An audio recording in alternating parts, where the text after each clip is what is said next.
रीवा जिले के डभौरा क्षेत्र के धुरकुच गांव से एक ऐसी प्रेरणादायक कहानी सामने आई है जो यह साबित करती है कि अगर इरादे मजबूत हों तो इंसान अपनी पीड़ा को भी समाज के लिए वरदान बना सकता है। संतान सुख से वंचित दीनानाथ कोल और उनकी पत्नी ननकी देवी ने अपनी जिंदगी को निराशा में नहीं डूबने दिया, बल्कि पेड़ों को ही अपनी संतान मानकर एक ऐसी मिसाल कायम कर दी जिसकी चर्चा आज पूरे क्षेत्र में हो रही है।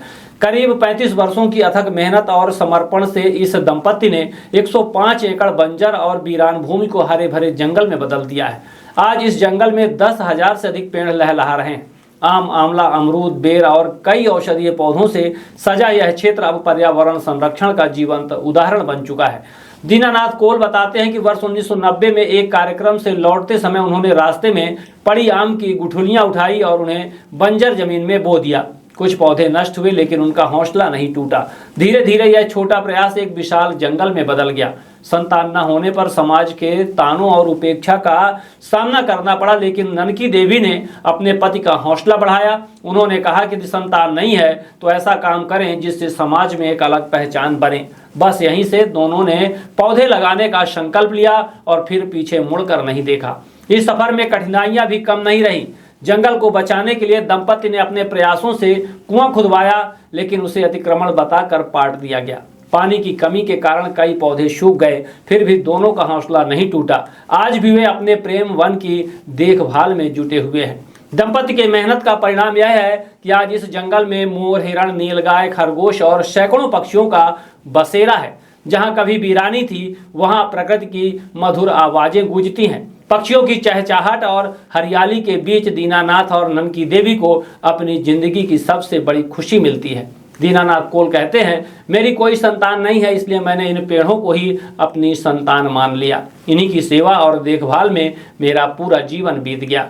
दीनानाथ कोल और ननकी देवी की यह कहानी केवल पर्यावरण संरक्षण की मिसाल नहीं, बल्कि यह संदेश भी देती है कि दृढ़ संकल्प, मेहनत और निस्वार्थ सेवा से बंजर जमीन ही नहीं, जीवन को भी नई दिशा और नई सार्थकता दी जा सकती। आपके जो पति देव ने इतना बड़ा जंगल लगाया, आपका क्या सहयोग रहा उसमें? हमारा बहुत प्रेम रहा है, इसे हम लगाए हैं दोनों जने। संतान नहीं रहते से लगान सा के यही हमारे जी जुड़ा है अपन, तो यहीं से लगाए हैं दोनों जने मिल के। कब से लगाए रहे हैं? बहुत दिन हो गया अभी। हाँ।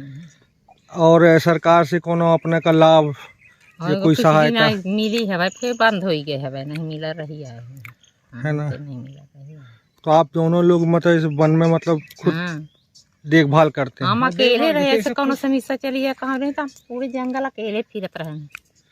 कोई डर भय नहीं? कुछ नहीं, अकेले फिरत रहे पूरे जंगल। रात अकेले यहाँ रह रहे, रात ही रुका रहना, अकेले रहे आवा रहे। अब तो इतना घनघोर जंगल हो गया तो वो जानवर भी आते होंगे, मोर, पक्षी कुछ? बहुत ज्यादा। हमारा कैसा लगता है ये सब? बहुत अच्छा लगा था। महुआन पेड़ तनी मनी बिना रहे तो आमा तो बेचारे ऐसे रहे हमारे, इतना बहुत ज्यादा हम और प्रेम रख रहे हैं। जैसे हम प्रेम रख रहे हैं तो इसे वो प्रेम रख रहे हैं, तब न लगे आवर रहे हैं।